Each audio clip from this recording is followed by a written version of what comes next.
जय माता दी। अर्थ news Studios में मैं शिवांग सत्य गुप्ता। पिछले कुछ दिनों से हम लोग जब से अमेरिका के स्टोरी को देख रहे हैं कि किस तरीके से अमेरिका पैसे गेन कर रहा है, भारत से ले रहा है, बेनिफिट्स ले रहा है, और ग्लोबल इकोनॉमी में, जियो पॉलिटिक्स में उसका इस्तेमाल भारत के ही खिलाफ कर रहा है। तो उसी सीरीज़ में आगे चलते हुए हमने देखा कुछ और ऑब्जर्वेशनें सामने आई, और हम चाहते हैं कि वो हमारे ऑडियंस तक पहुँचे और इस पे डिस्कशन शुरू हो। हम छोटी सी एक अभी एक न्यूज़ आई थी कि ओला को और उबर को गवर्नमेंट ने शायद परमिशंस दे दी हैं कि वो अपनी मर्ज़ी से टैरिफ अपने बढ़ाएं या किराए बढ़ाएं या चार्जेस बढ़ाएं। तो मैं ऐसे वर्कआउट कर रहा था, देखा कि ज़रा बैक स्टोरी देखें ओला की। उबर की तो पता है अमेरिकन कंपनी है, ओला को भी हम देखेंगे ज़रा कि बैक स्टोरी क्या है। तो उसी के बीच में कुछ फैक्ट्स मेरे सामने आए, तो मैंने डिसाइड किया कि मैं इसको आज अर्थ न्यूज़ में अपने सत्संग में डिस्कस करूंगा और जानने की कोशिश करूंगा कि एक्चुअल में कैसे ये जो ओला जैसी इनोवेशन कंपनीज हैं, ये ओला बेसिकली इनोवेशन नहीं है ना, ये कॉपी है उबर की। इसमें कोई इनोवेशन नहीं है, इसमें कोई क्रिएटिविटी नहीं है, ये उबर की कॉपी की गई। फिर ओला को इंडिया में पैसे दिए गए, फिर वो पैसे उन इन्वेस्टरों ने मल्टीपल टाइम बढ़ा के निकाल दिए और आईपीओ लाया गया और कॉमनर का पैसा गया। तो उसके ऊपर थोड़ी स्ट्रेटजी मेरे सामने आई।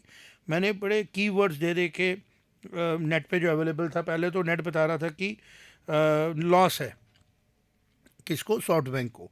फिर मैंने देखा शेयर इसकी जो कितने परसेंट शेयर किसका है, कितना कैसे इसकी हुई है।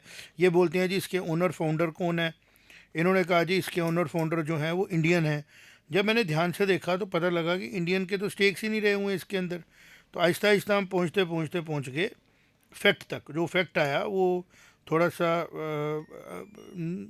आम आदमी के लिए, मैं बार बार मोबाइल की तरफ देख रहा हूँ क्योंकि इन्फॉर्मेशन इसी के अंदर है। वी डोंट क्रिएट कि हम कोई बड़ा ज़्यादा अर्थ न्यूज़ में बैठ के, हमारा काम है मैक्रो लेवल पे चीज़ों को सामने लाना, और बाकी लोग जो हैं वो इंथुजियास्ट हैं, जो समझना चाहते हैं चीज़ों को, वो जाएं और रिसर्च वर्क करें और उनको पता लग जाएगा कि जो हमने उनके साथ डिस्कस किया उसका फैक्ट क्या था। तो ये देखें कि सामने आता है, मैंने उसको ले आया। जो ओला टेक्नोलॉजीज़, ANI टेक्नोलॉजीज़ की ओला का जो ओनर है वो है AI टेक्नोलॉजीज़। और उसका ब्रेकअप कैसे है, ये ब्रेकअप था। भाविश अग्रवाल 7.15%, अंकित भट्टी 3.64%, सॉफ्ट बैंक 26.1%, टाइगर ग्लोबल 15.9% और टेसेंट 10.3%। अगर हम बात करें तो ग्लोबली पूरी तरह मेजर जो वेंचर कैपिटल फर्म्स हैं उनके पास 50% से ज़्यादा का शेयर है, और जो रियल फाउंडर्स हैं उनका 10% रह गया है। ये चीज़ समझने वाली है। और अब जब हमने डीप डाइव किया और कहा कि ये जो हमारे पास बाकी सारी कंपनी हैं, इन सारी कंपनियों को जब हमने ध्यान से देखा कि इनके जो ओनर्स हैं वो कहाँ बैठते हैं, तो सॉफ्ट बैंक के जो ओनर्स हैं वो पता लगा जापान में होते हैं। फिर हमने थोड़ा और काम किया कि जापान में जाके देखा कि जापान में कौन कौन है। तो जापान में जब हमने देखा तो पूरे का पूरा सॉफ्ट बैंक जापान ओन नहीं करता है।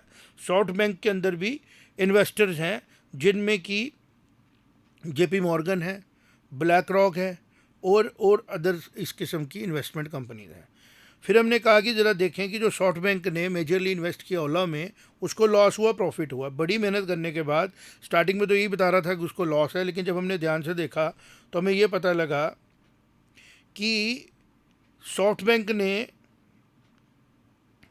जो पैसा ओला को एज अ दिया था इन्वेस्टमेंट के तौर पे, उसमें से ज़्यादा शेयर उसने अपना निकाल लिया।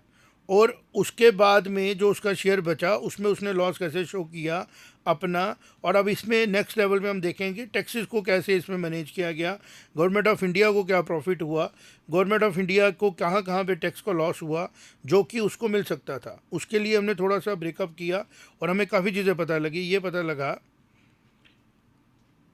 कि जो ओला है उसने इंडियन रुपीज़ में जो प्रॉफिट अर्न किया, जो उसने अर्निंग्स की, उसमें से कितना पैसा उसने सॉफ्ट बैंक ने किस तरीके से अपना वापस निकाला। तो वो हमारे सामने फाइनल टेक आता है। सॉफ्ट बैंक ने 2800 करोड़ रुपया डाला था ओला इलेक्ट्रिक में, और उन्होंने 2300 करोड़ रुपया जो है अपना शेयर सेल करके निकाल दिया IPO आने के बाद।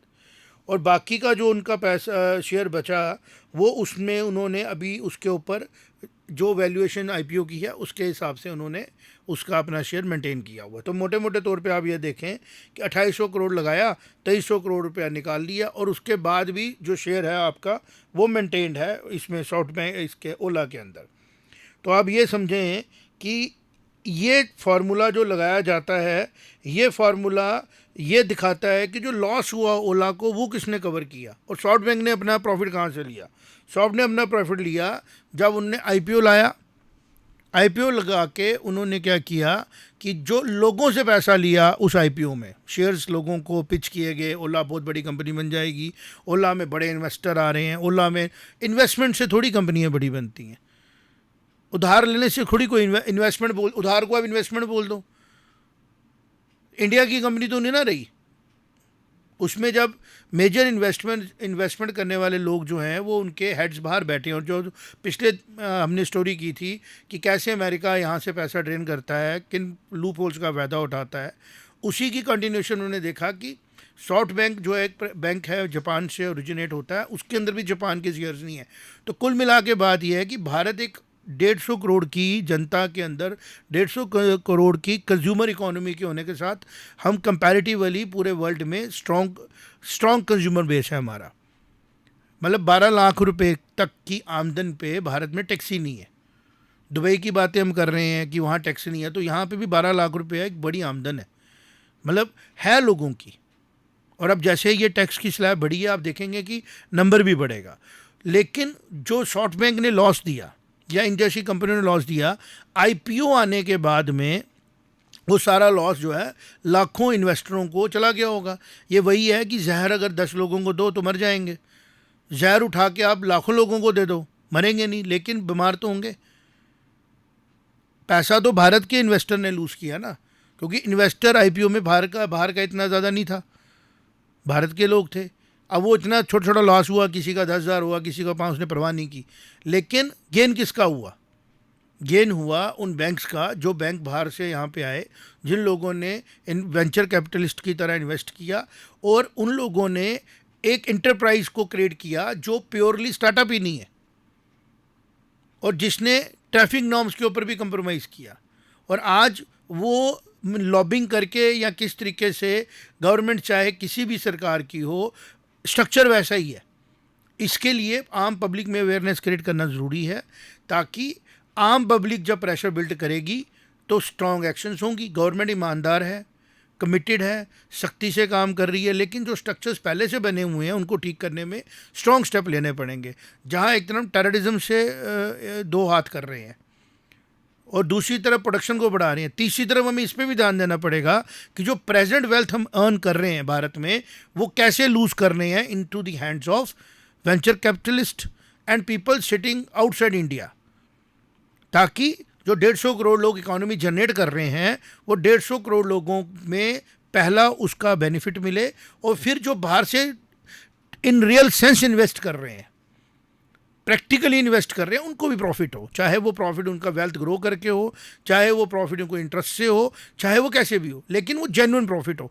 Manipulative profit in crores in multiple times हो, और टैक्स इवेजन करने के लिए लॉसेस शो कर दिए जाएं, ये बड़ा एक मैटर है जिसके बारे में बात होनी चाहिए। इट्स नॉट अबाउट बोला, इट्स अबाउट एवरीथिंग। तो उनको जब रिलैक्सेशन दी जाती है, वो रिलैक्सेशन जो है वो पब्लिक के पैसे से नहीं आनी चाहिए, वो रिलैक्सेशन आनी चाहिए अगर हम एड ऑन ले रहे हैं, एड ऑन से। एड ऑन तो ले ही नहीं रहे। इसी कंपैरिजन में अगर सॉफ्ट बैंक की जगह ये कोई इंडियन बैंक होता तो आज तक उसको पूछा जाता भाई तुमने कैसे किया, कैसे नहीं किया, बिकॉज जो भारत की अपनी कंपनीज हैं, फाइनेंशियल इंस्टीट्यूशंस हैं, वो अकाउंटेबल हैं। लेकिन जो बाहर के हैं उनके पास ऐसी प्रोविजनिंग वो पहले ही करवा लेते हैं ताकि उनको कोई पूछ नहीं सके।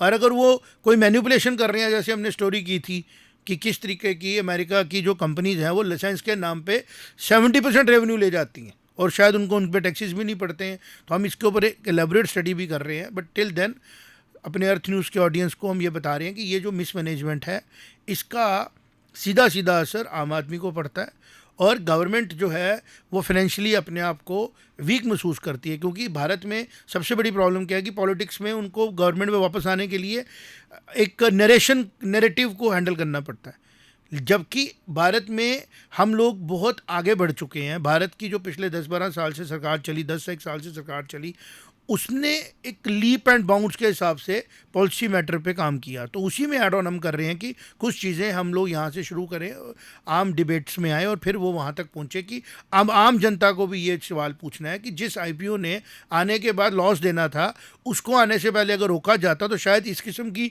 मैनिपुलेशन ये इन्वेस्टर्स नहीं करते और आम आदमी को लॉस नहीं होता। क्योंकि जब आम आदमी को कहते हैं जी शेयर मार्केट में उसको लॉस, उसका शेयर चला नहीं, अगर वो चलना नहीं था तो पहले एनालिसिस कैसे करके उसको इस साइड पे चढ़ा दिया गया था। और ये चीज़ समझने वाली है और इस चीज़ के ऊपर काम करना ज़रूरी है, क्योंकि फिर यही चीज़ें जो हैं अल्टीमेटली भारत के अगेंस्ट जियो पॉलिटिक्स में जो है वो यूज़ की जाती हैं। जैसे जापान को अगर पता हो कि मेरे एक बैंक ने भारत में एक आईपीओ लॉन्च करा के भारत की एक कंपनी में इन्वेस्ट करके भारत के लोगों से पैसा जनरेट करके अपना प्रॉफिट निकाला है, तो वो फिर उसका कंट्रोल करना आसान है ना। जैसे कभी भारत गोल्डन चिड़िया तभी बना ना कि सिल्क रूट के ऊपर मैक्सिमम कंट्रोल भारत का था। दूसरा, मसालों पे कंट्रोल भारत का था क्योंकि वो कंट्रोल किया जाता था। आज अगर हमारा सेम इंफ्रास्ट्रक्चर है लेकिन अगर कंट्रोल हमारे से ज़्यादा उन कंट्रियों के हाथ में है जो कंट्रियाँ मैनिपुलेट कर रही हैं, और जस्ट बिकॉज कि भारत में पॉलिटिकल अनसर्टेनिटी वो किसी भी तरीके से ले आते हैं, तो वो लोगों को पता है हम कुछ ना कुछ नई चीज़ बात करेंगे, कोई ना कोई नैरेटिव चलाएंगे और घुमा देंगे व्हाट वी आर अर्निंग। लेकिन उनको ये नहीं पता है कि जो टेक्नोलॉजी उन्होंने ही बनाई वही टेक्नोलॉजी उनको भी एक्सपोज करेगी। तो आज हम छोटी सी एक चर्चा की आपके साथ। आप भी जाएं, जो चीज़ें मैंने डिस्कस की हैं वो सर्च करें, अगर आपको रेलेवेंट दिखती हैं तो कमेंट भी करें, और आप भी अपनी तरफ से आज ओपन है, आज सब जर्नलिस्ट हैं, आप भी चर्चाएं करें, ये डिस्कस करें, बाकी चीज़ें भी डिस्कस करें, बट ये डिस्कस करें कि हज़ारों करोड़ रुपया जो भारत के लोगों पे लग सकता है, जो भारत को एज ए टैक्स मिल सकता है, उसको लेने की बजाय उसकी तरफ ध्यान नहीं दिया जा रहा है। कैसे मैनेज हो रहा है, कैसे स्टार्टअप कल्चर के बीच में से वेंचर कैपिटलिस्ट भारत का पैसा ड्रेन कर रहे हैं, और फिर न्यूज़ के जो लोग हैं हमारे जैसे वो बड़े कम हैं जो इन मुद्दों के ऊपर डिस्कशनें कर रहे हैं, इन मुद्दों पे बात कर रहे हैं।